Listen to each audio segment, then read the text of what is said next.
پیارے اسلام بھائی، اس وقت ہم جس درخت کے پاس موجود ہیں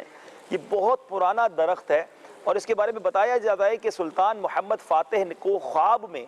اس جگہ کی زیارت کروائی گئی کہ یہاں حضرت سیدنا ابو ایوب انصاری رضی اللہ تعالیٰ عنہ کا مزار ہے، اور یہ درخت اس زمانے میں بھی تھا، اور یہ نشانی بن گیا اس زمانے کے لوگوں کے لیے کہ حضرت سیدنا ابو ایوب انصاری رضی اللہ تعالیٰ عنہ کے مزار پر اگر حاضری دینی ہے تو وہ اس درخت کے پاس آئیں۔ تو اس مبارک درخت کی بھی زیارت کیجئے۔ خواب میں درخت دکھایا گیا، اور آج یہ ایک ماشاءاللہ آپ دیکھ سکتے ہیں کہ اس کو ایک پورا پیک کر کے لوگوں کے لیے یہ مقام بنایا گیا، یعنی حضرت ابو ایوب انصاری رضی اللہ تعالیٰ عنہ کے